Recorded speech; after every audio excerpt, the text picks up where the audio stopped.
Bill Kaczaraba, who works with us here at MyNorthwest.com. He's just a great guy. He's got a long history in media.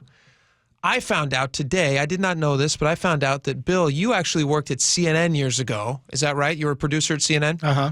And you were at CNN when the Challenger exploded, which was 39 years ago today. Well, I actually produced the actual explosion. I was the control room producer. Yeah, and what was... On a national broadcast of the coverage of the launch, the historic launch We of the were the Challenger. only ones because everybody else had stopped carrying the launches because they became so routine. Yeah, just this banal thing. There's like, oh, here goes another launch.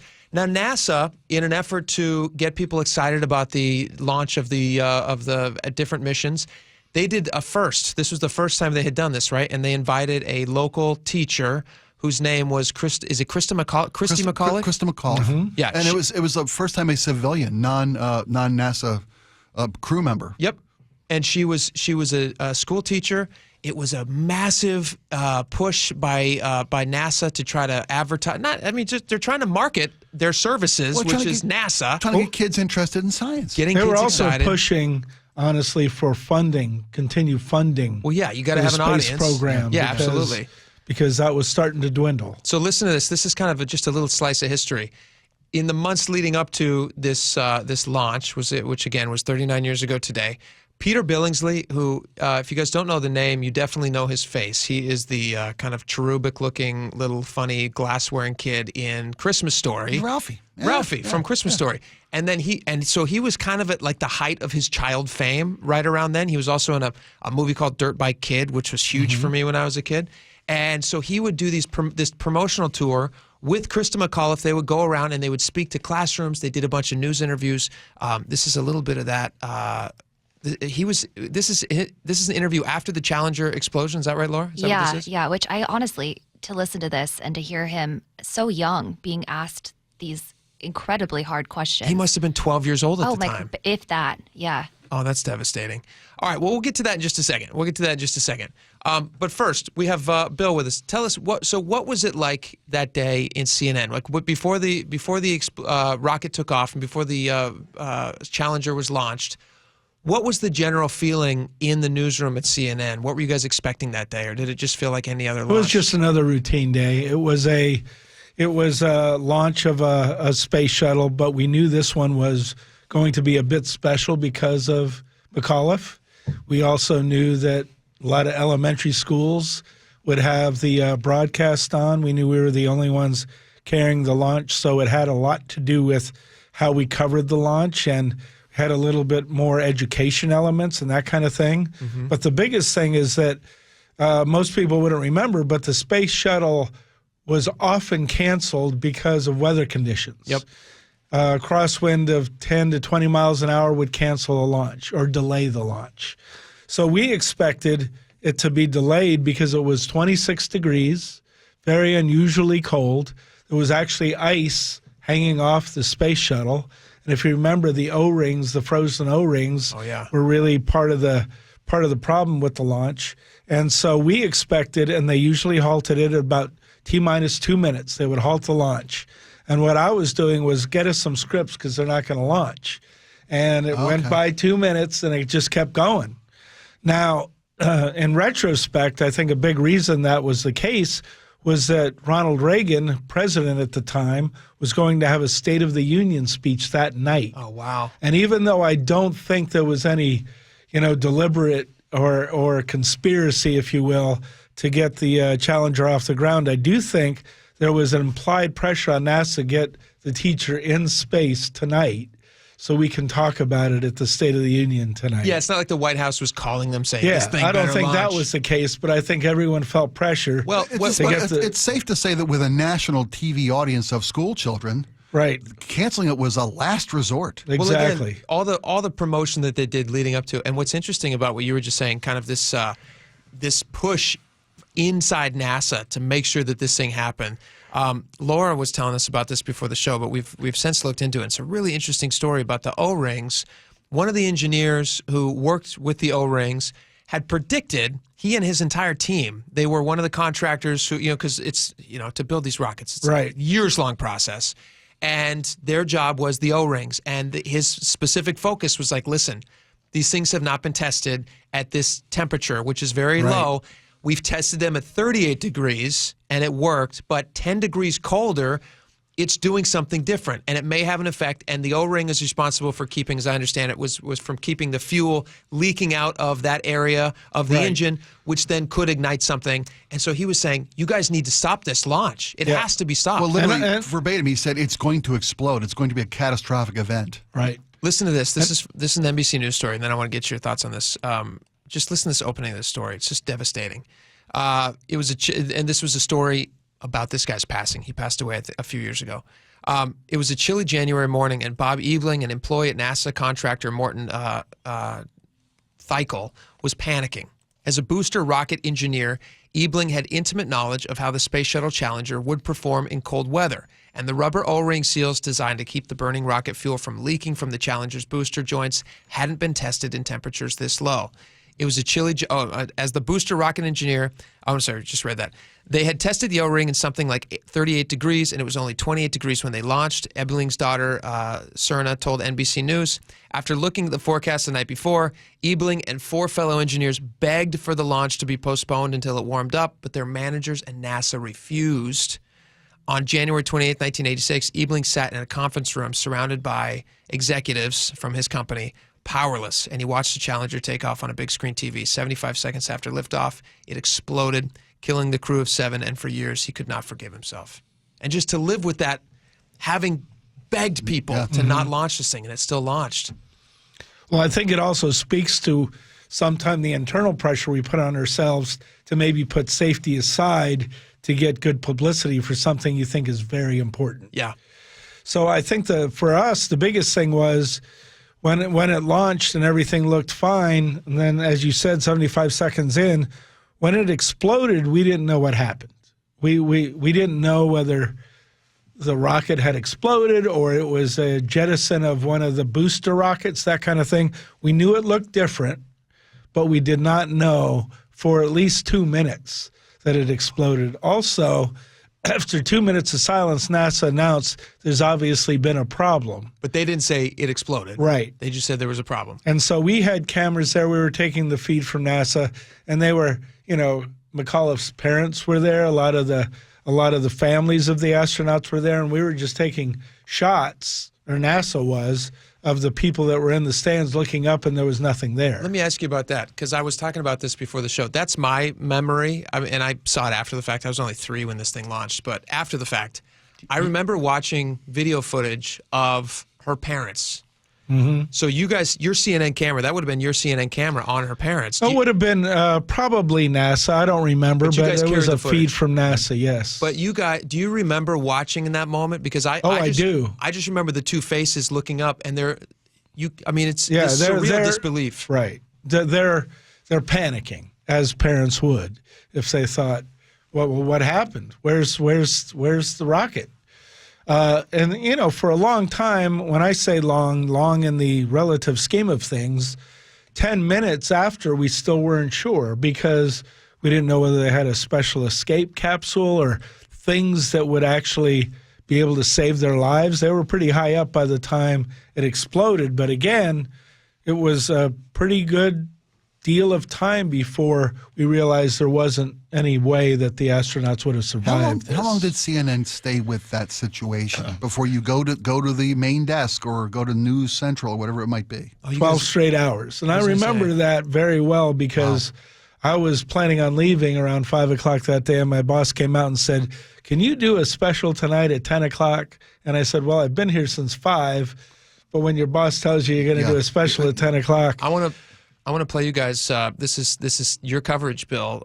Back in the day, this is CNN's coverage of the Challenger. Yeah, explosion. I actually found some behind the scenes of the newsroom on YouTube. Oh wow! YouTube has everything, so we can. Yeah, play both it has of these. and that thing you're talking about. It has a shot of me in there. Oh, does it really? Yeah. Oh wow! All right. So again, this is 39 years ago today. This is the sound. This is CNN broadcast of the Challenger explosion. And again, just as you were saying, this had become so routine that people didn't want to cover this. So you guys were the only ones carrying this footage. Oh, and my audio, there it goes. All right, here it is. Looks like a couple of the solid rocket boosters blew away from the side of the shuttle in an explosion.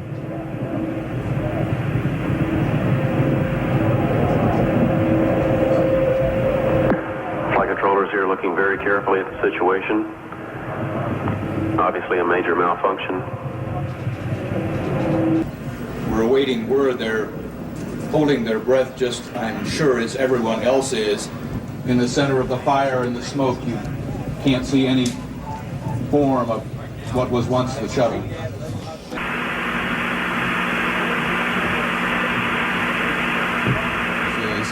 You saw it just a few moments ago, about 45 seconds after liftoff, a huge fireball in the sky. We have a report from the flight dynamics officer that the vehicle has exploded. Flight director confirms that. We are looking at checking with the recovery forces to see what can be done at this point. What was how quickly does that newsroom shift into, like, was there a panic mode inside the production studio where you were at the time? Well, I wouldn't call it panic, but I'd call it moving into high gear. Yeah.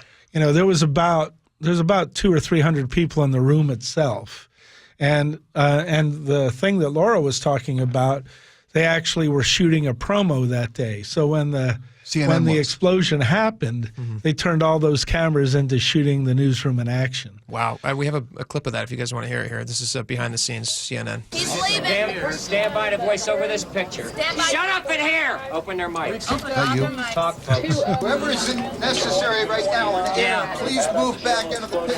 Graphics, I need pictures of the crew, please. We got three. We are still not clear as yet, Tom, exactly what is parachuting down here. We're not clear, but we know that a C-130 was in the area and that medical personnel were dispatched by parachute down into the water to search for survivors. We plug continuing live coverage, the NASA news conference at 3:30 live, then get me into, there's been a reaction from across the country, briefly some thoughts from people in New York, and you hit 2 sound bites and come out of the sound bites and get me into this. My job began just at the time that this tragic accident occurred, and I was not permitted to have emotional feelings about it. I will have those later. I had to represent this network in doing the things that it is expected to do. You know, what strikes me about that is you hear how everything just immediately shifts into, like, all right, we have to make sure that we're covering this correctly, and, like, the importance of the issue immediately.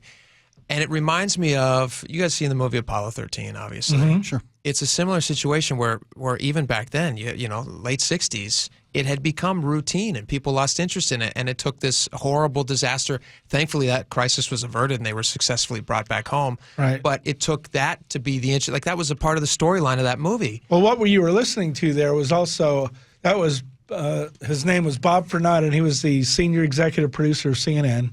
And he took over for me. I was the person in the control room when it had actually exploded. And then, as you said, when the newsroom, went into high gear, the bosses come down, and he was my immediate boss. He took over the broadcast, and then I became kind of second tier, running errands for him and getting things that we could get. Yeah. And I remember distinctly, we were running some video of the astronauts having breakfast. And if you had just turned in during that time, you would have been confused because you're watching the astronauts eating breakfast, and they were screaming for, make sure this says taped, make sure this says pre-taped, because they didn't want to. Right, because the news was starting to spread of this disaster, and people are turning to CNN to find out what's going on, and you guys are showing file footage or B-roll. Right.